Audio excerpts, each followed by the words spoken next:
Mwambija from Citizen TV and Ramogi TV. I'm here with a panel of five, four of them formidable women to make heads and tails of this conversation, which really is a representation of the deputy presidential debate that is happening live right here from the Catholic University of Eastern Africa. Let me start by introducing my guest. From my farthest left, Professor Gituro Wanaina is here, lecturer and also agricultural economics expert. Thank you so much for making time. Thank you, Trevor. Nerima Wako is also here, executive director, Siasa Place. Asante sana for making time. Thank you. Dr. Nancy Baraza is here, former deputy chief justice. Thank you so much for making time.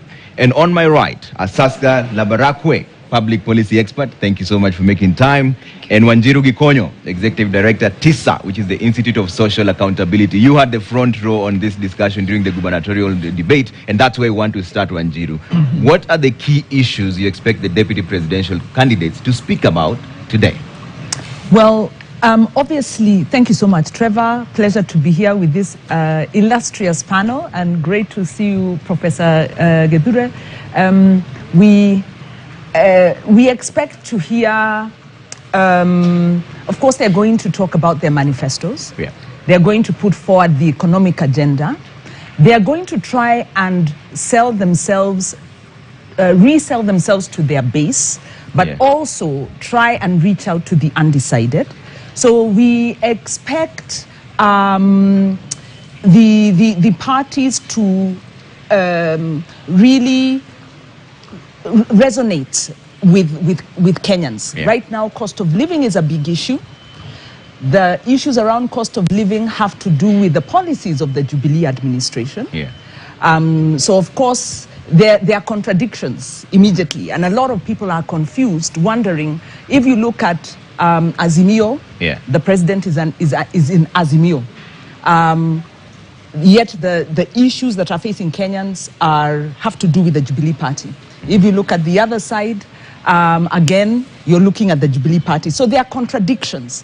And the challenge with the candidates, of course, is to sell their agenda and to cut through these contradictions. We also expect to hear issues about integrity, issues about leadership, because a lot of the present problems have to do with state capture, have to do with corruption. Okay. Our finding in civil society, within 3 years of the administration being in power, there were 19 mega corruption scandals. It was unseen. The amount of looting and the levels of looting have never been seen before. So we want to get some reality checks, and hopefully more truth than propaganda to enable Kenyans make good decisions. Asaska, what are the key issues you want the deputy presidential candidates to speak about as a Kenyan living here? Thank you, Trevor. One of the common things that cuts across all the four manifestos is the Kenyan economy. And it's just not some topic that is interesting to the politicians. It's also interested to our 22 million voters in Kenya. And why is Kenyan economy coming into the picture at this time and at this period in time?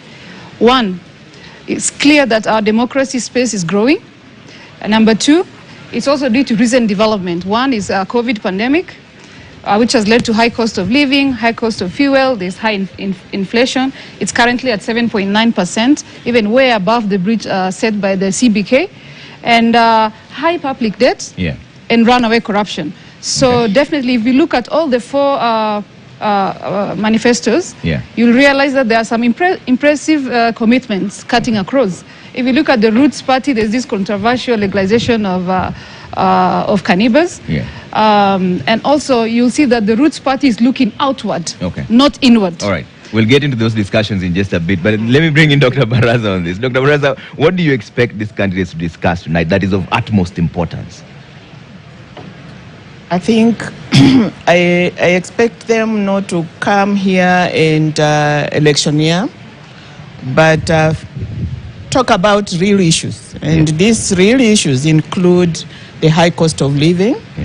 I think they should be able to tell us and tell Kenyans what they are going to do about the runaway cost of living.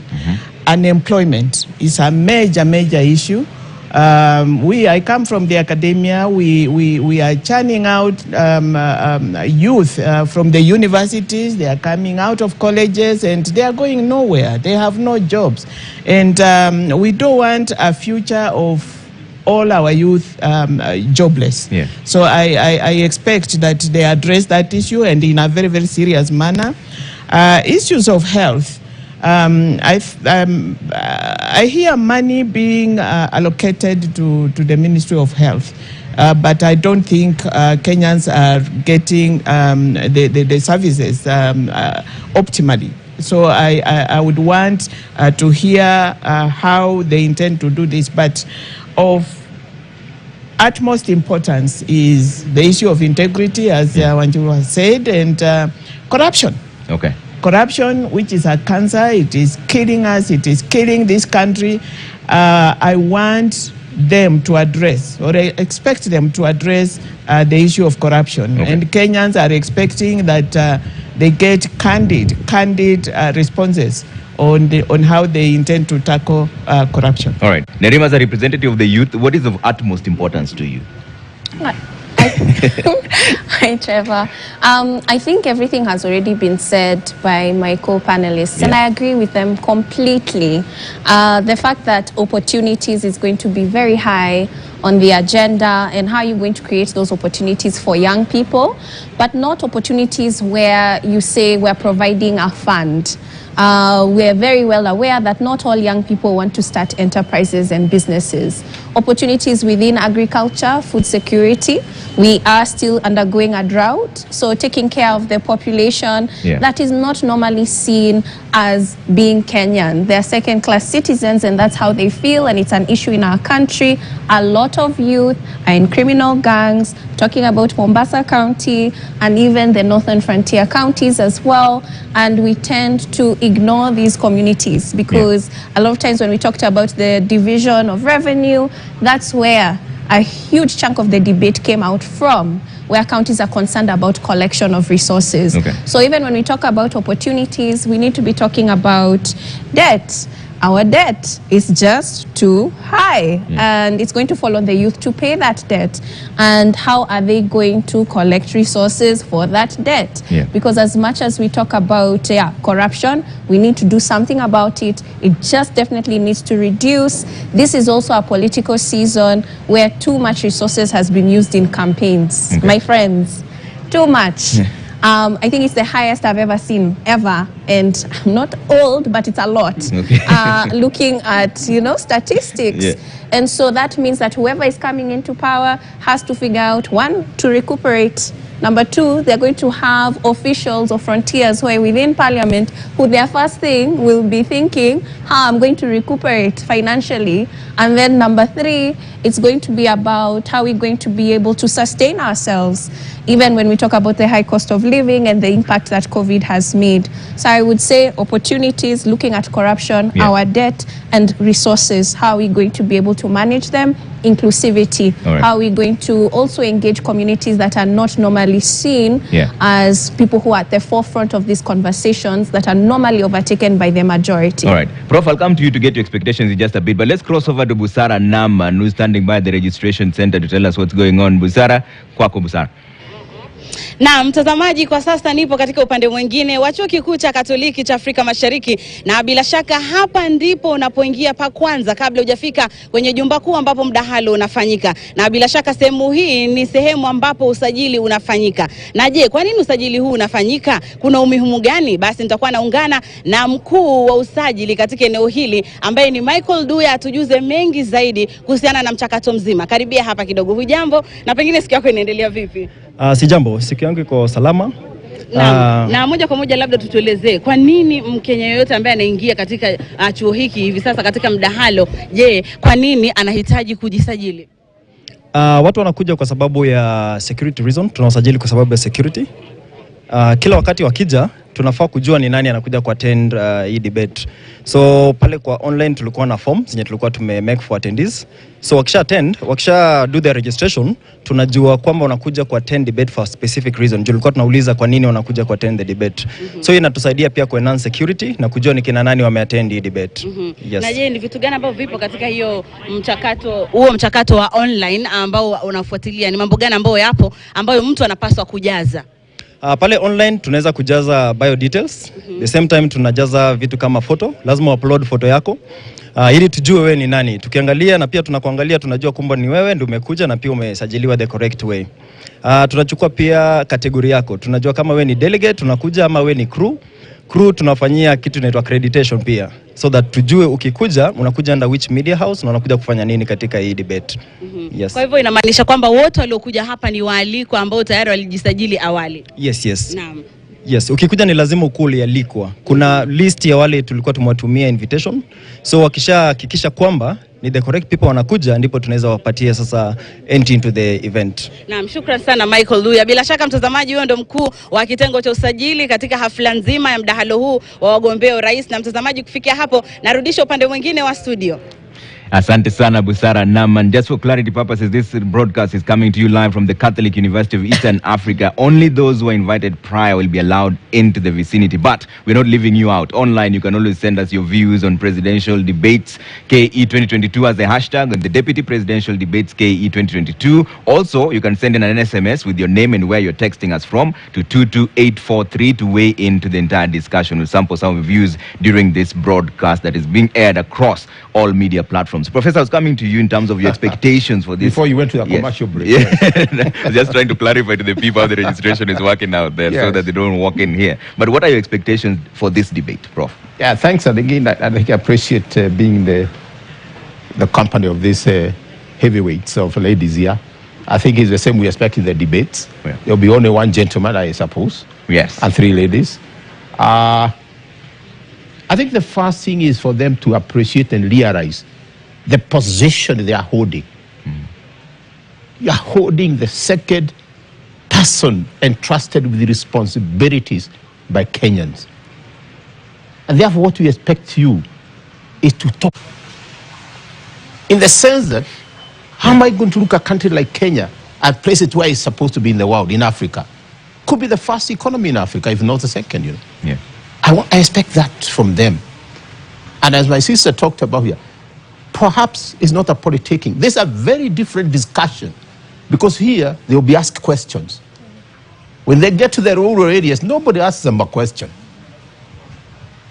You are talking to the people. Yeah. Here we are debating. And therefore I would like them to go beyond what we are promising Kenyans. Yeah. Hope is not a strategy and will never be a strategy. Tell us, for example, we are going to have free education from ECD to the university. How? Anybody can say that. Yeah. Even the mad person in the street. But how are we going to do it? So what I expect, and I think the panelists here have brought the issues here. Yeah. If you look at the public debt, if you look at the fuel prices, how are we going to deal with it? That is something I would expect from them. Yeah. A very clear strategy. In fact, you move from hope to a strategy. And from a strategy, you have the implementation. Yeah.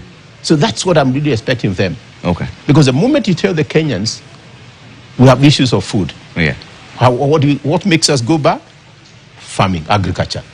What makes agriculture tick? Water. Yeah. What is my plan to deal with harvesting water? Okay. What tickles manufacturers? Energy. How are we going to deal with the energy? Yeah. So those are the kind of things that are going on. I think Ebre, that brought the drought, Yeah. the public debt, Yeah. post-COVID, the war in Ukraine. And of course, I think, I would not like to to say like Wanjiro there. I know Wanjiro hits below the belt of the times he has opportunity. And I think everybody has, we are looking for strong leadership. Yeah. A leadership which is no-nonsense, in the sense that it will not allow things like some transaction cost. Yeah. That's what we are looking for. All right. And Dr. Baraza, Professor Gituri is raising a very interesting aspect on position. The position they serve as the deputy president of the nation, the incoming one. The constitution itself, Article 147(2), is not even explicit on the roles of a deputy president. It simply just says he or she will deputize the president and execute functions by the constitution and assigned by the president. Is that where the problem is really? Did we err in passing it like that without clearing it? I was part of the drafting of that constitution, and I think there was no erring, and I don't think there is a problem there. I think it is clear once you are a deputy, I think the constitution expects you to be a principal assistant to the president, and the president assigns you work, and I don't see a president who would fail to assign work. I don't think from the framers or the position of the framers of the constitution there was a problem. The problem is being created in the office itself, in the presidency itself, probably people not wanting to appreciate the position that the constitution gives them. Yeah. I don't think there is a problem there. But as a person who took part in the drafting of it all, Yes. what happens if a president decides not to assign the deputy the duties? The deputy decides to take the president. Yeah, or the deputy decides to ignore what has been assigned. Did you look at that possibility? I think the expectation was that we were not going to have that kind of friction. Okay. That for a presidency to run smoothly, there is a reason why the constitution put there a principal assistant called a deputy president, and he would be assigned work. Yeah. And then there is a reason why the constitution created a deputy president and called him a principal assistant of the president. So if this principal assistant wants to outsmart the principal himself, I think now that is the problem of the persons holding those posts. Okay. Yes. Wanjiru, was there a mistake there in the drafting of Article 147 that did not explicitly give the roles of what a deputy president should do? Well, I think if you look at the practice the world over, Yeah. the deputy president deputizes the president on the assumption that ideologically they are together committed to the implementation of the party manifesto. That is the assumption. There are some things you can't legislate. And in fact, that is one of them. You cannot legislate that once you ascend to a position, you must abide to the spirit and the law. You can maybe take somebody to court when they violate the law, but we are struggling with the spirit. And I think that's what we are talking about here. This is why we say we are also struggling with the issue of leadership and integrity. Absolutely. And you can see the big back and forth we are having between the IEBC, the EACC, and the court system. Because if somebody has been convicted, another person actually has even been, somebody's been charged or convicted or impeached and put themselves forward for a leadership position, and a party then proceeds to give them the ticket and they win the nomination. That is in violation of the spirit of the Constitution. The law was diluted, unfortunately, because we are working in a political context. Yeah. So, Trevor, when we are talking about our expectations as citizens, we have to acknowledge that our political system has been frustrating the aspirations of Kenyans for the interest of our political elite. And one of those is on leadership and integrity. The other is on accountability of public resources. The other one is on, will these parties implement the lofty proposals they have put in their manifestos? Because if you look at the manifestos, we have very good promises. Based looking at the economy, and there's differences between the manifestos, but there's an agreement that we must focus on agriculture. We must focus on the informal sector. We must create wealth. We must open up these value chains and democratize our economic system. These are great and lofty ideals, and I think it's a big win in that citizens have been heard. But in Kenya, our problem comes to at implementation stage. Okay. We have a political elite, we have a government administration that really roundly does not implement, subverts the law, avoids the law, evades the law. So that is the big question, and we want to hear what are the tangible proposals we have for the implementation of that. But also, I think we have to look at track record. Professor says that I'm hitting below the belt, but track record is how do you measure somebody when you know, when you're assessing somebody for an employment position. You look at their ideas, you look at their education, you also look at their track record. What were you doing before? And we're not saying we are witch hunting or moralizing. We're just saying, have you been consistent in terms of your ideological position, in terms of how you've conducted yourself in public? Okay. Asaska, I'll come to you. I see you're itching to respond, but I want to show you what's going on right now. The registration is happening as we speak. The auditorium will be full to capacity, 600 strong. All of them invited guests. It's happening right now. If you're prior invited to this conversation, then you're being cleared. There's a tight security check at the corner. The chaperones are there waiting to pick each and every person who they are assigned to. You can see them lining up there. As soon as the candidates come in for debate 1, we will usher you straight to the auditorium when the conversation will begin at around 5:30. Justina Wamai for the Roots Party is expected here anytime from now. Ruth Machero of Agano Party is also expected here anytime from now. The moderators will be Francis Gashuri and Zubeida Kome. As soon as that kicks off, we will take you there. But Saska, I was coming to you on this. Is it true what Wanjiru is saying, that it's a political system that frustrates the aspirations of Kenya? Culture. Yeah. Not the system, The political culture. Trevor, I totally agree with Wanjiru here. And I don't know if politicians forget that Kenyans do read their manifestos. They do scrutinize it to ensure that it does reflect our needs and our aspirations as a country. I think there is that missing link.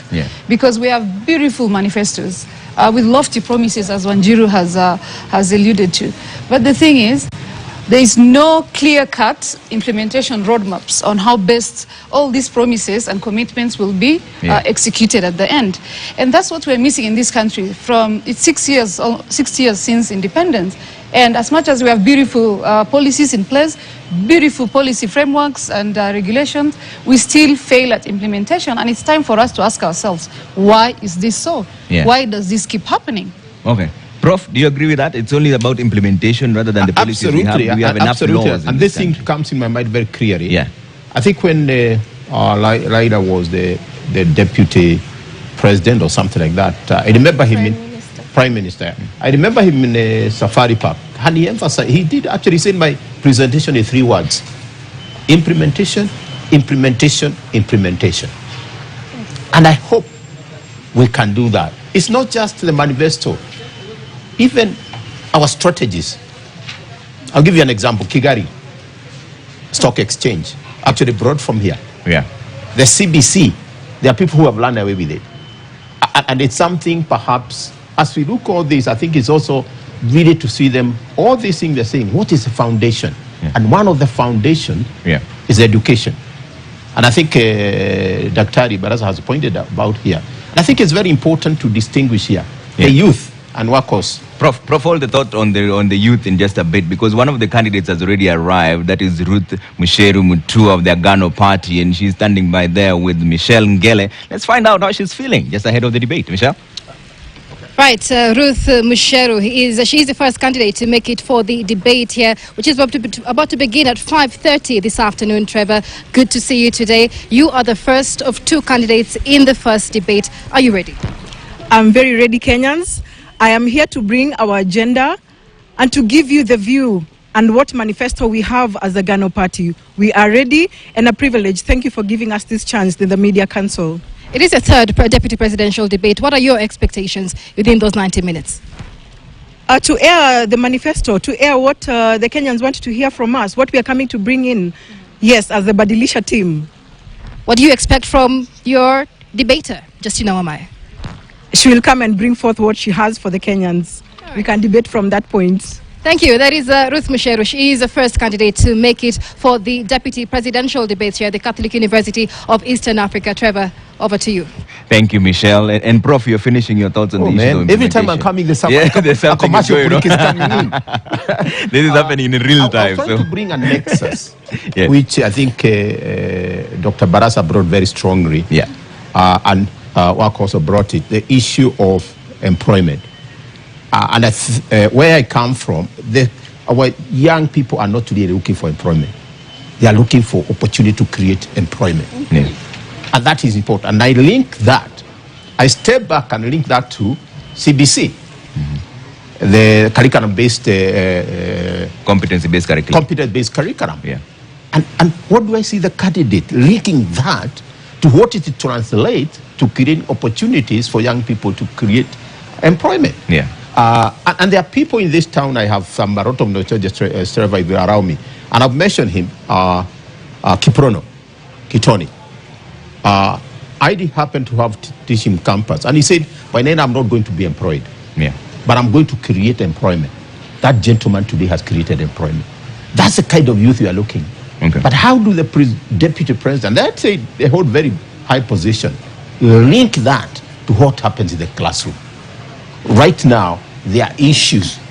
When you look at the the curriculum we have adopted, very expensive. Curriculum drives everything, but we need to look at in that perspective. But the leadership, Wanjiru, I totally agree with you. I had an opportunity to work in government, and so there are certain terms you use. I remember one time talking with the public service. You don't say they have no skills. Yeah. You say they have limited skills. Yeah. So I could be talking about leadership, but really talking the issue of prudent utilization of the taxes we are paying. That's a big hole. Somebody has to look at that. Because today you go excise duty 16%. Left and right we are being taxed. Yeah. And we Kenyans really we like to pay taxes, but we must see what the taxes are doing. Okay. So I've already have that sting. I think I wish the candidates who are coming, please go beyond your manifesto. We have led them. But tell the Kenyans, if I'm going to do this, how are we going to do it? Yeah. That's what we would expect from them. Okay. Yeah. Let me bring in Nerima on this. And Nerima, let's now talk about the cost of living and the economy. So, according to the Kenya National Bureau of Statistics, inflation has actually reached a 5-year high of 7.9%. Public debt is at 8.5 trillion.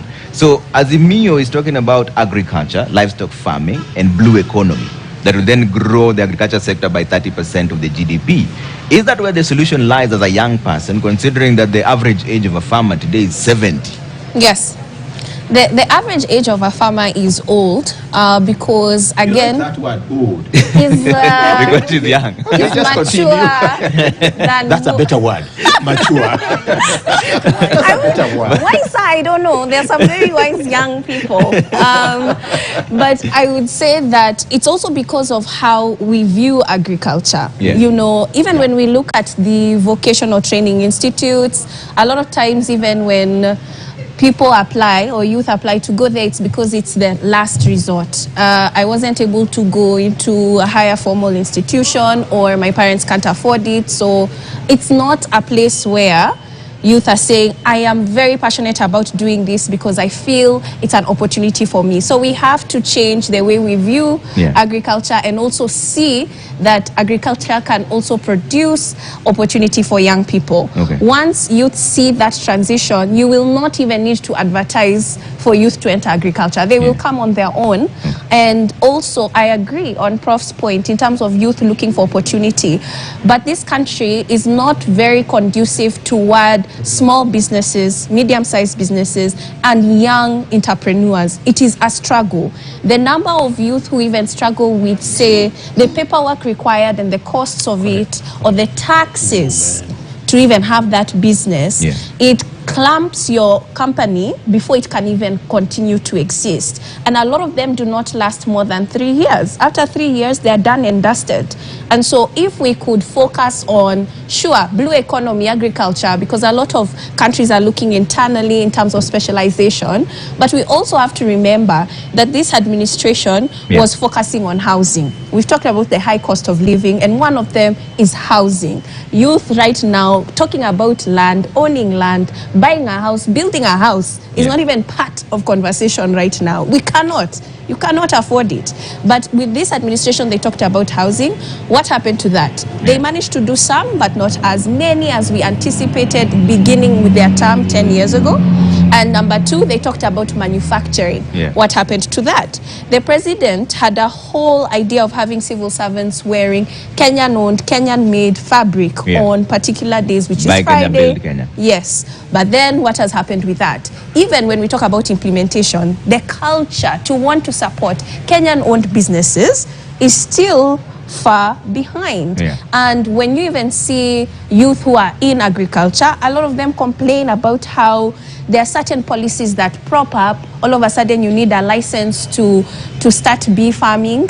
All of a sudden you need a license to grow grass to be able to feed your cows. All of a sudden it's cheaper to grow onions in Tanzania and I get my eggs from Uganda. And so we have to look at how can we improve the business environment for young people. It will be important because we're looking at integration. We haven't talked about the free trade, Africa Free Trade Area that is now in place, and youth being able to see opportunities in areas like Rwanda, Kigali that we've talked about, and the fact that now that exchange will come into place, and it will also change the conversation on currency. And how we trade and what we're trading. Okay. And Dr. Baraza, in hindsight, what is missing when it comes to youth empowerment initiatives? Because some of them have been there, but they've collapsed on their faces. Or is it that the uptake has not been there? In your view, what is missing when it comes to youth empowerment? I think what is missing is seriousness in following those programs through, in implementation. I know there are programs, there are funds, we hear of funds, youth funds, but I think implementation is not good. Nerima has touched on a very important issue. Youth try to do things, to farm, for example, or to rear chicken, for example, but they have no market. And the reason is we, the powerful, occupy that space. Okay, we deprive them of market. They cannot afford inputs because they are too expensive, and so that leaves the powerful, the rich, to do the business that the youth could engage in. So I think we strangle them along the road, along the way, and so we just don't enable them to succeed. It's the enabling environment that's not there. The enabling environment is not there. Okay. Asaska, we were speaking about the Azimio manifesto of agriculture, but Kenya Kwanza, on the other hand, also is pledging to invest 500 billion over the next 5 years in the smallholder agriculture and informal sector. Will the proposed agricultural initiatives guarantee food security to all Kenyans? Thank you, Trevor. Definitely, as we all know, cultural sector plays a big role, is a key driver to Kenya's economy. And in 2021 alone, it contributed approximately 22.4% towards Kenya's GDP. Definitely, agriculture is a sector that enhances productivity and thus cannot just be wished away.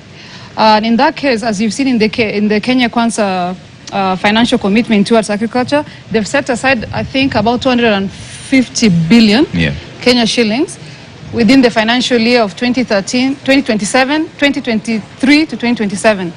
And definitely, if it's implemented better, if the commitment is, if a firm commitment is in place, I think agriculture can contribute sustainable development agenda by increasing food security, alleviating poverty, and even employment creation, and we lack that in a big way. Okay. Because the sector alone, as you know, employs about 40% of our total population. So that's a huge chunk. Okay. Wanjiru, is that the direction to take? Agriculture? Is that where we should focus on?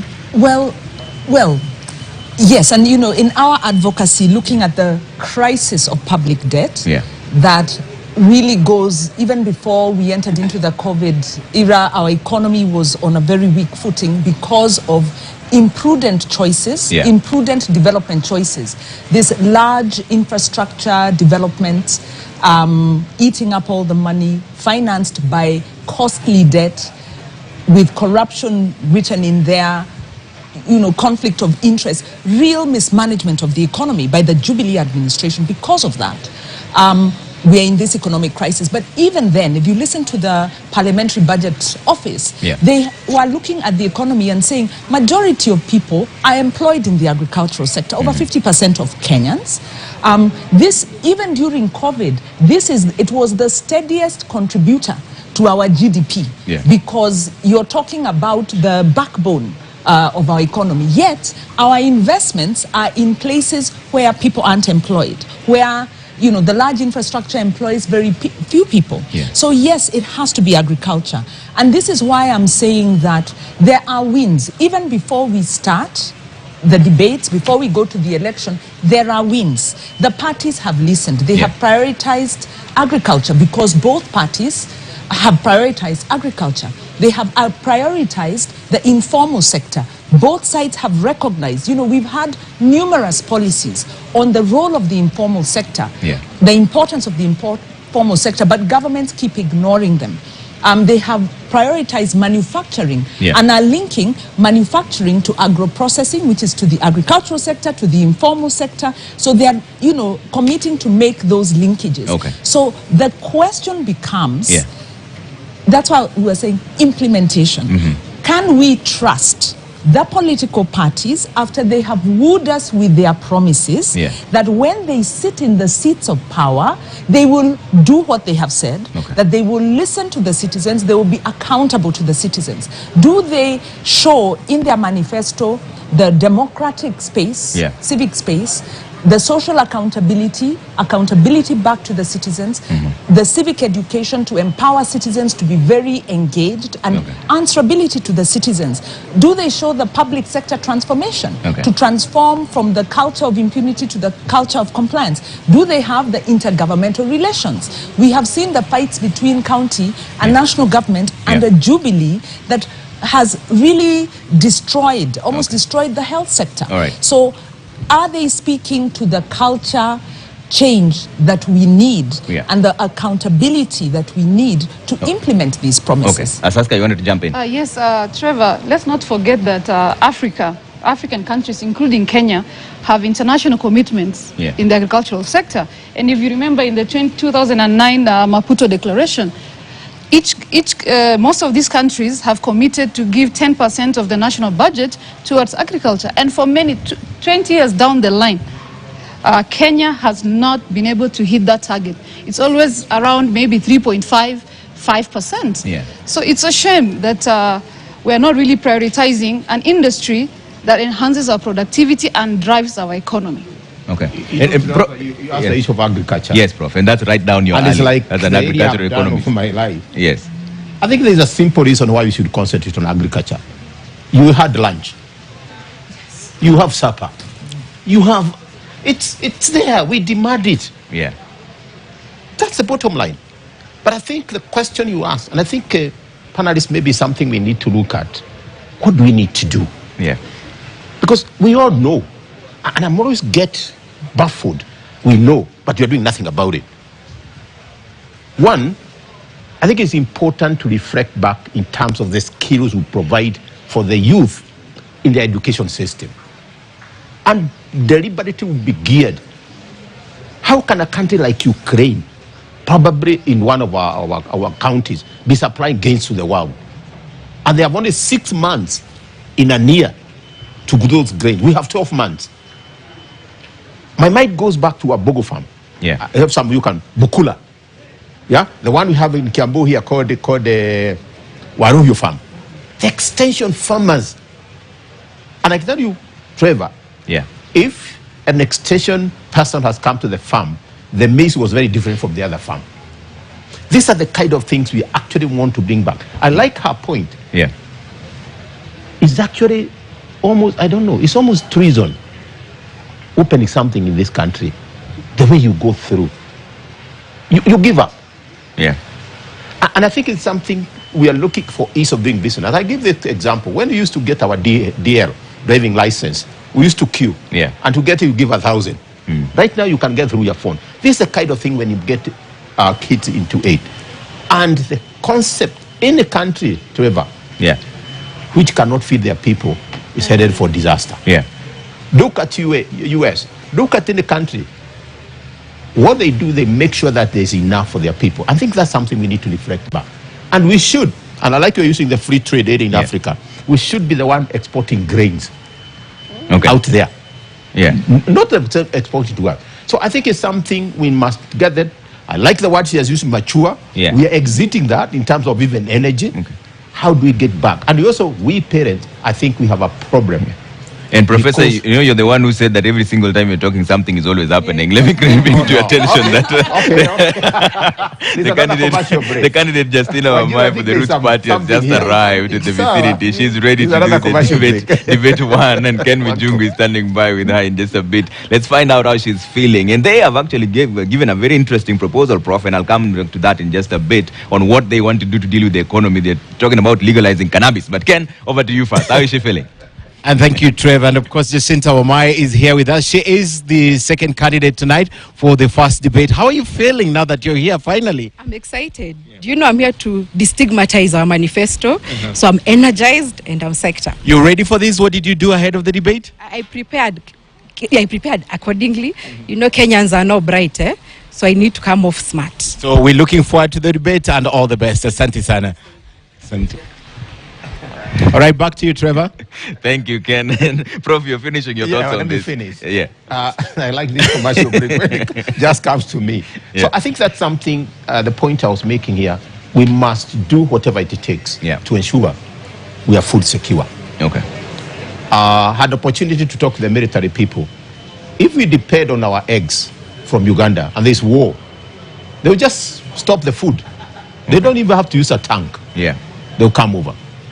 And I think that's something we need really to look at in terms of how do we make our country secure. And if there's something I had to do, one thing, agriculture. It fits to manufacturing. But there's a twist. There's now a twist to this entire agriculture issue. We've talked about Kenya Kwanza manifesto and Azimio manifesto. The Roots Party is talking about legalizing cannabis. That's the point I was going to. I hear you, Trevor, but let me ask you, and I think we need to be more serious. And I think the presidential candidate is already visiting some farms in the US of where they plant. How much of GDP does that crop bring to those economies, even where they do it? Very little. Then the second thing is, do we feed on that thing? There are farms here in Naivasha planting flowers. We never eat on those flowers. The most people Kenya will cash your call with their kids are in Naivasha. So we also need to protect what people eat and what we sell for export. That balance is very important. And I will probably go towards grains. But the other thing is we need to change even the way we look at the grains. And I always give this example, and I think that Wako is here, I can give this example. If we had unga in this cup, maize, it cannot even feed Wako. I know they don't eat ugali these days. But if we had muchere, it can we all of us here. We need to change the grain revolution. India, Southeast Asia, there are more people than we are. India is surpassing everybody in the world in the population. But you have never heard people have. Because they changed. And najua kwako unatoka hakuna chakula akiwa hapana ugali. But Dr. Baraza, let me bring in on this issue of the Roots Party manifesto. Speaking about legalizing cannabis, yani weed. First, what would it take for that to happen? And is it a viable resource? I think before I come to cannabis, I just want to chip in on what Prof has said about agriculture. We have strangled agriculture. I tried to farm. I got a big farm in Magarini. I tried to do pineapples.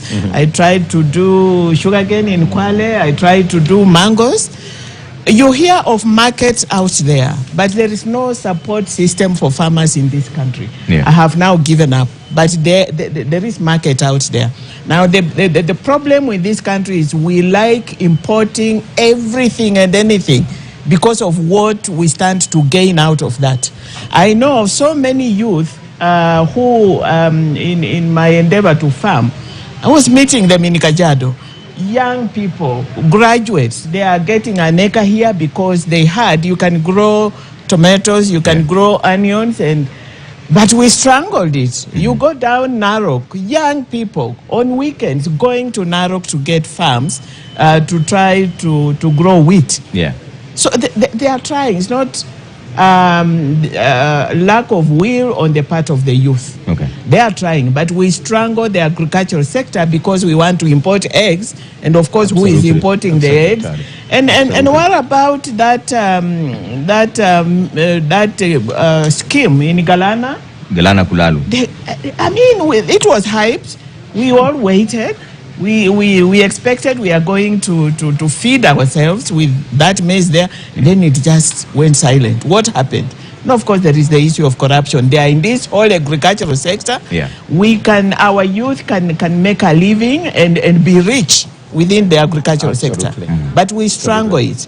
Now, coming to cannabis, okay, they say there are countries who have who are making incomes out of it. Yes. I think they need to convince us and to show us real data and statistics on how much they are getting, and how we are going to protect our youth. I think the excited ones are not looking at it from the point of view of how much income. Yeah. They are excited for other reasons. Okay. So we need to be convinced that it's not a dangerous thing that we are driving our youth into, and that actually wherever it has been legalized, wherever it has been made as part of the agricultural sector, that it is giving them the returns that really go into the economy, to improve the economy. All right. And Wanjiru, is this an alternative revenue stream? Because it is in their manifesto, the Roots Party of Kenya manifesto. It is in their manifesto, and if you'll allow me, I'll just add something on the excellent points raised on the agriculture sector, which is it's important to prioritize agriculture. It's important to recognize a lot of agriculture in Kenya is smallholder farmers. It's important to recognize that as you're bringing in technology, it has to be suitable to the existing framework that we have, so that you're not bringing in very sophisticated technology that pushes out the smallholder farmer. And so my question is, where is the farmer? Where is farmer's voice? What is the governance system within the cooperatives? How do we, reawaken the cooperatives and the SACCOs that support agriculture? So I think much as we are talking about the technical and the economic priorities, we must not forget the governance. We must not forget the social accountability, the citizen voice and role, because that's Article 1. And really the sustainability of development is that citizens are at the center of development. Development with the people, by the people, for the people. And government serves the citizen. On the cannabis issue, of course, we want to maximize revenue streams. But we must remember that Kenya's problems are not just economic. We also have social problems. We have political problems. So one of the things I'm finding with the discussion we are having is that there's a strong emphasis on economic needs, which is really, really good. That's progress, because it means our democracies are maturing, but then we are pushing out some of the social and governance issues. They've kind of taken a backstage, and they have to go in tandem. On the issue of marijuana, there is a social side to it. Number one, right now, marijuana is illegal. Bangi is illegal in Kenya. What this means is there's a lot of young people who use the weed that are in prison because of owning or using small amounts of weed. There are recommendations to decriminalize Bangi so that you can deal with that problem, because I think that creates inequality, and that fails to deal with,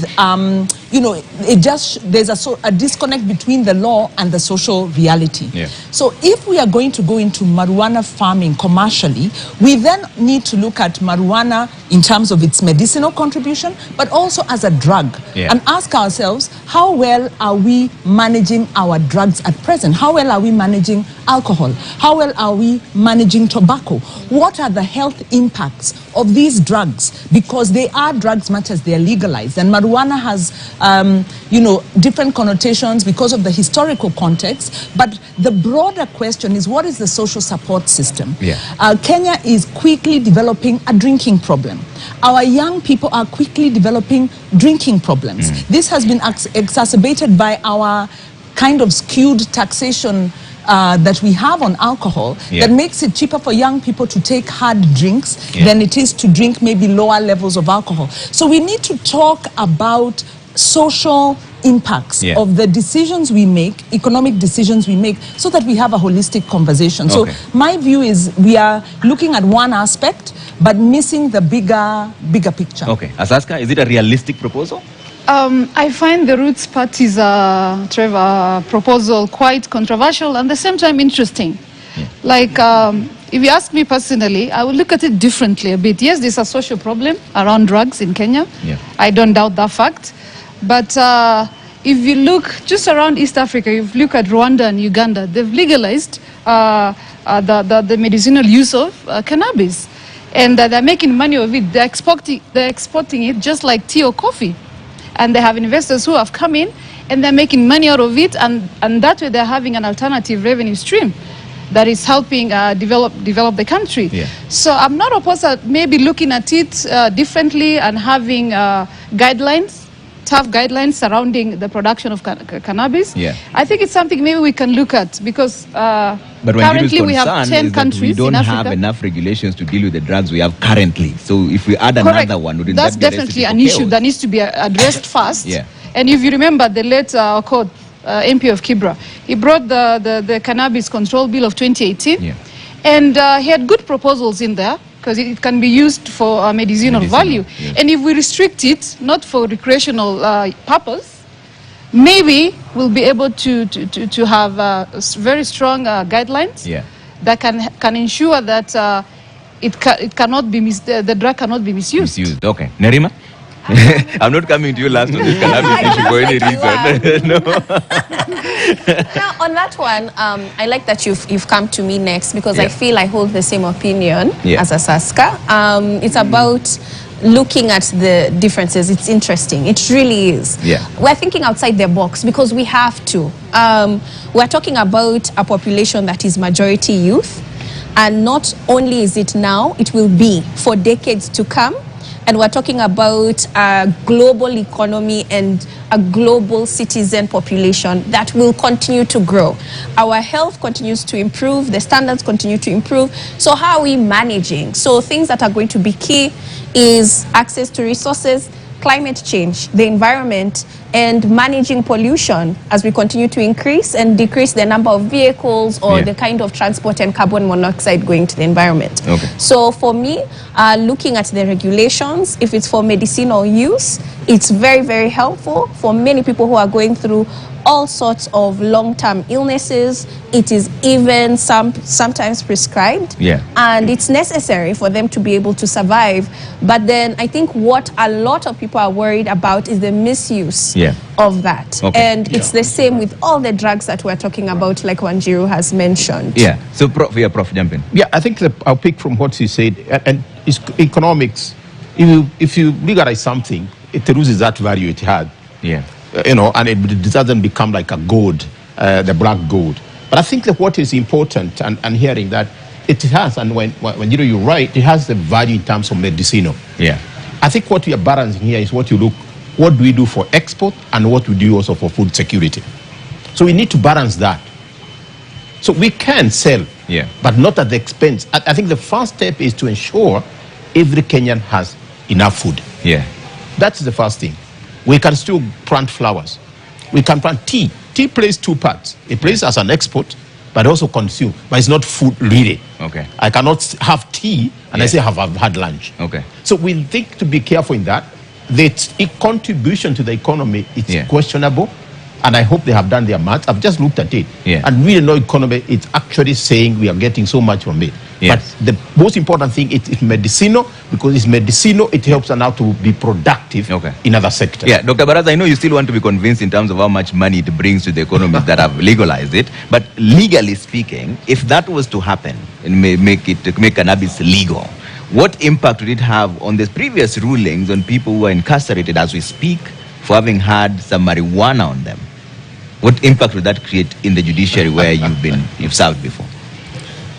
If they legalize marijuana now, what it will have on the people in the cells?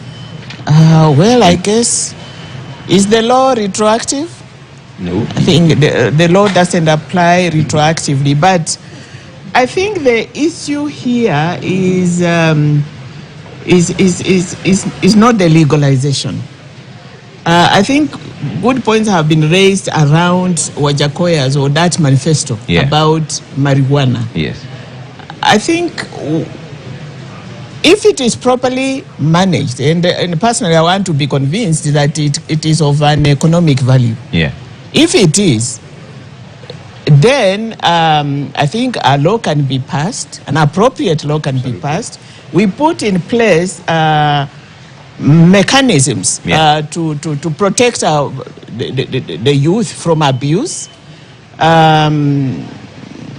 And then I think that will be okay. But I need to be convinced that there is some useful, it is a useful venture in terms of agriculture. All right. Let her finish. I'll come to you. Yeah.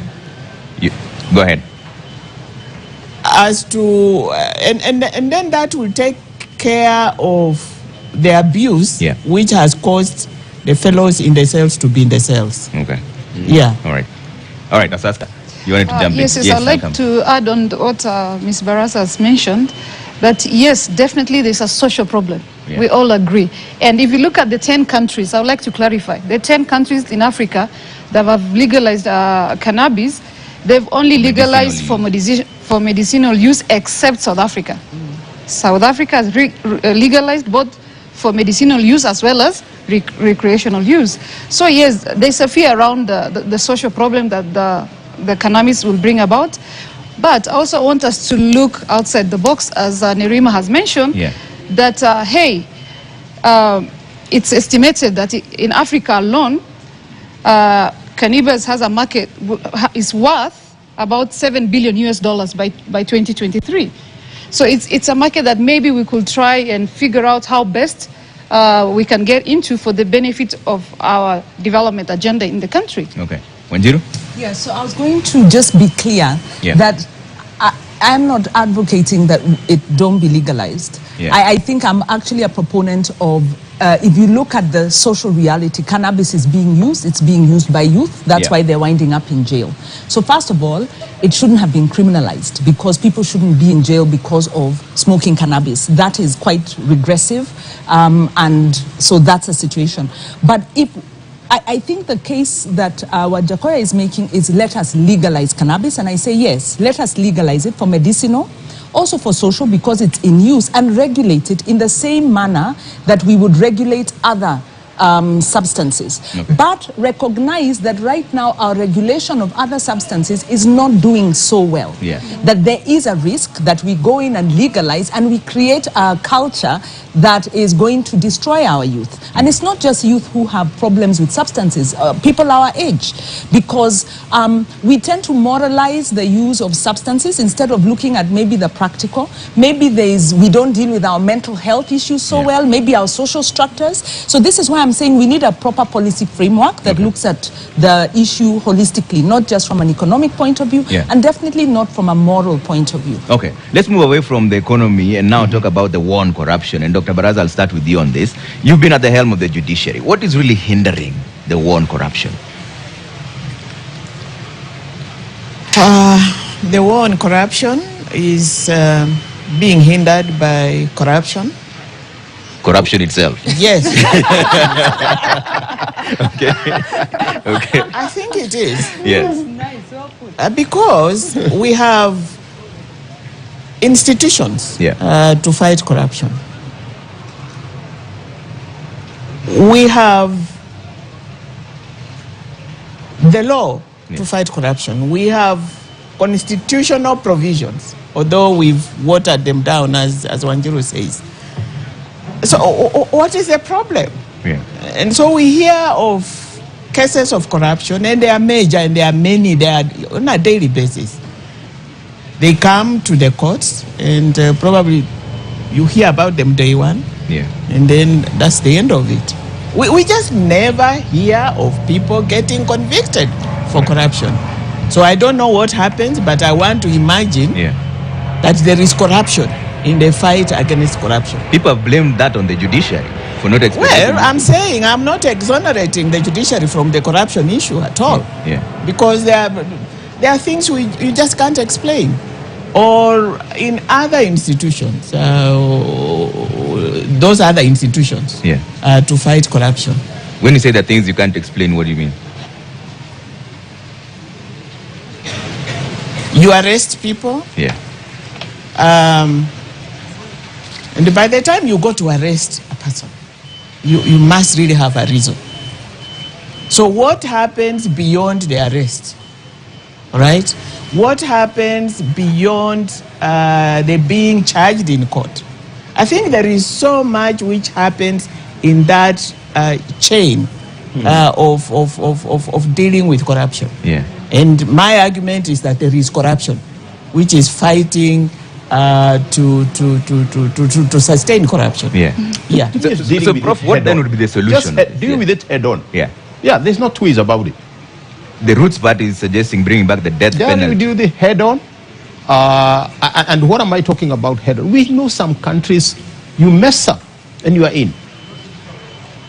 That's it. Yeah. And look, this terrorism. We, as African culture, we respect leadership a lot. Because that's how we've grown up, to respect leadership. And I'll give you an example. Magufuli, and God bless his soul.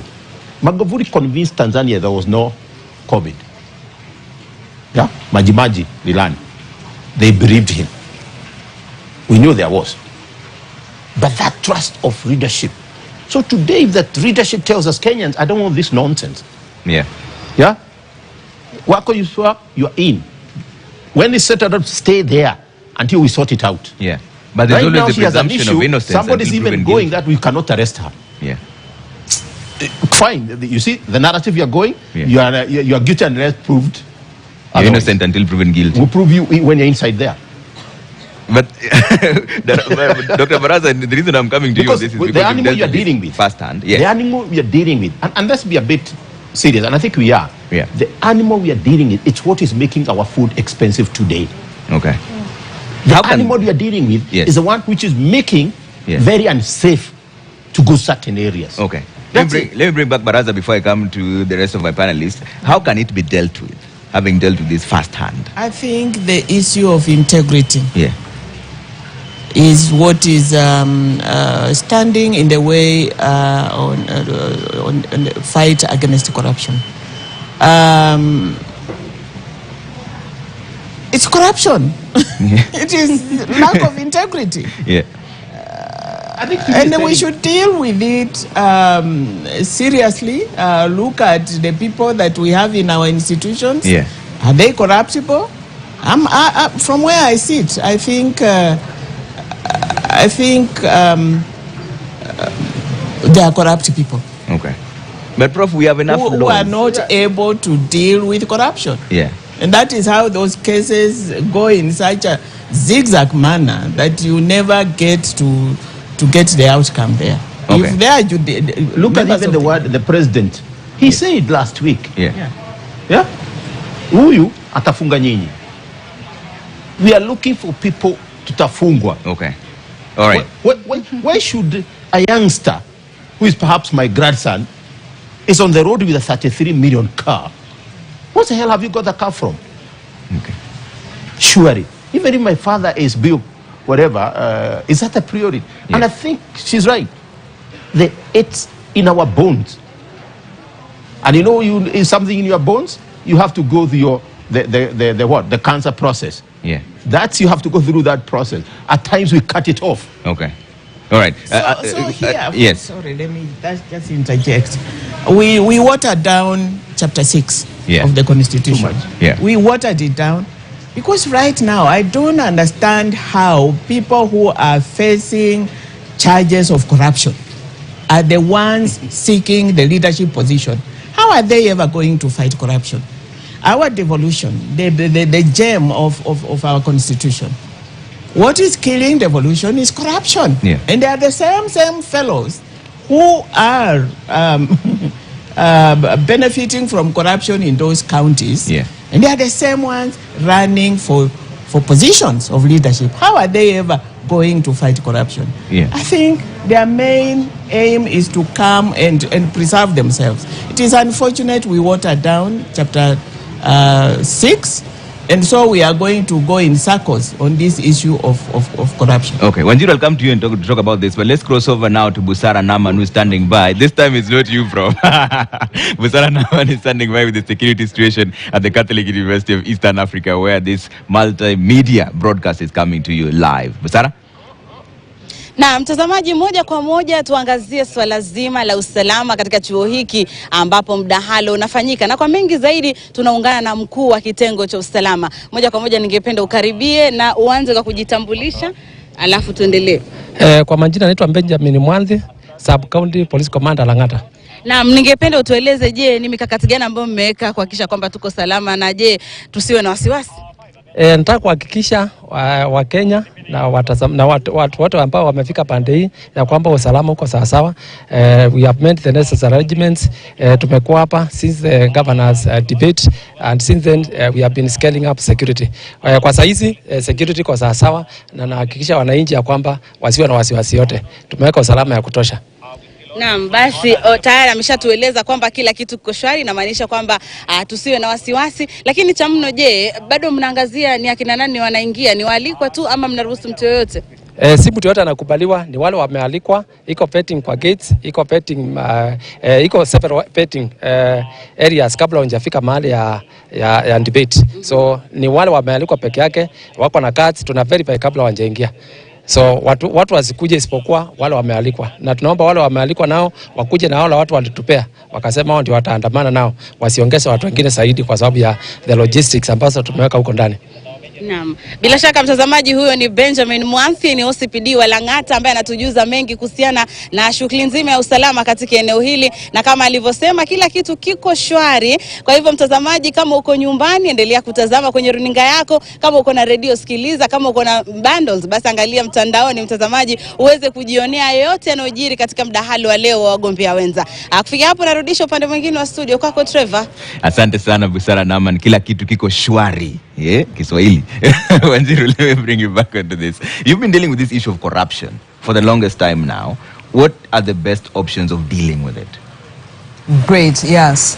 As an institution, we deal with social accountability, which is really strengthening citizen voice for accountability. Corruption proper, you're looking at abuse of office and you know, the penalties and the kind of remedies you have on that. And how do we deal with the problem of corruption? First of all is to recognize that, as Prof has said, as Daktari has said, it's become a part of our culture. In 2015, I think it was, the Aga Khan University published a study on youth perceptions and expectations, and youth said it doesn't matter how you make your money, as long as you make your money, and corruption's not a big deal. So if you're going to talk about prudent use of public resources to youth, it's not going to resonate, because the interest is to make money by any means. We become very consumerist. Our value system is about consumption, and it's about, you know, acquiring money so that I can consume, like Prof is saying, enjoy a big car, the soft life. So one, we need to deal with the culture. The other thing, of course, it's about leadership, and it is about Chapter 6. And so we are looking for a political party that is serious about Chapter 6, that's making some good, strong recommendations, and have a track record on delivery.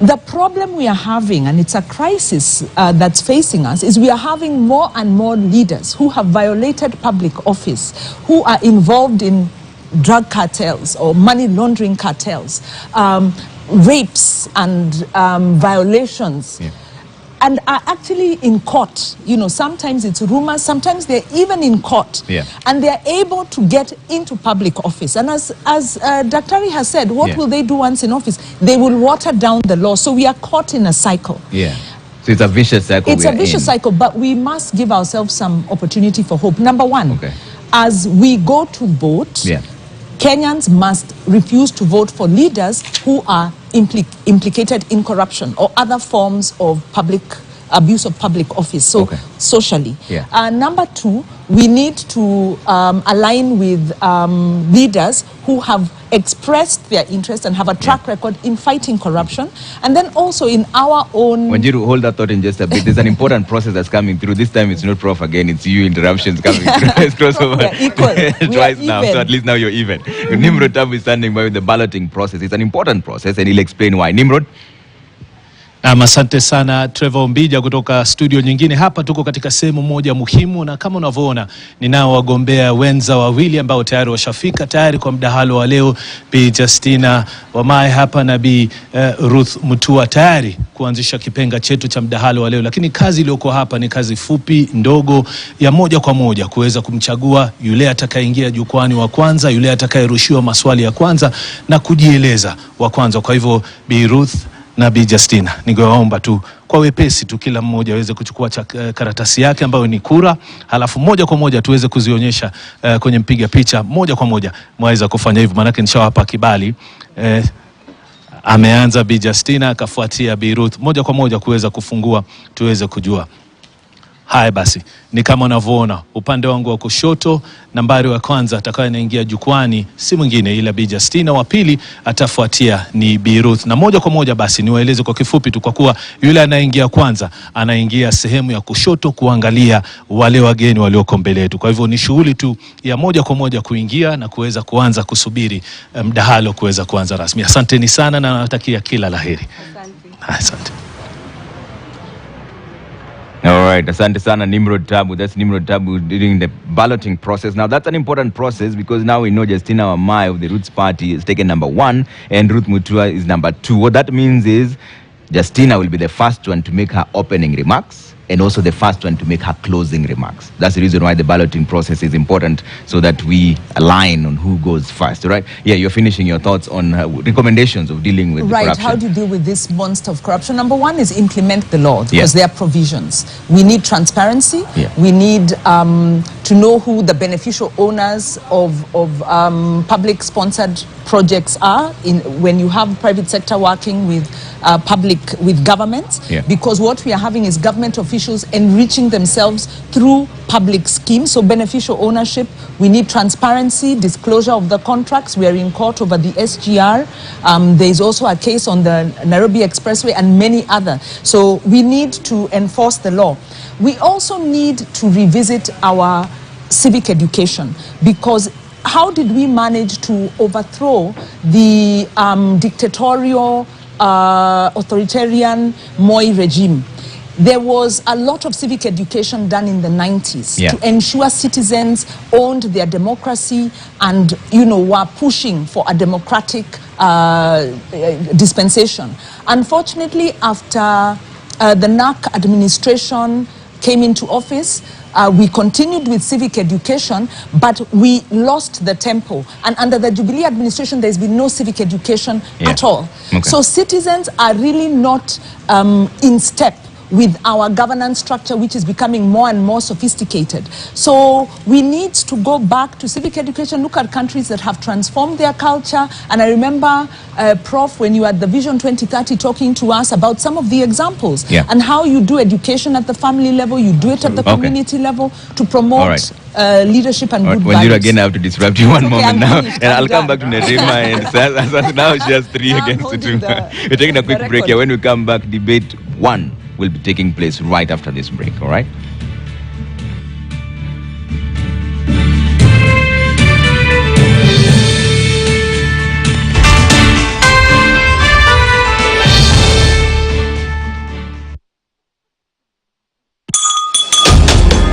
What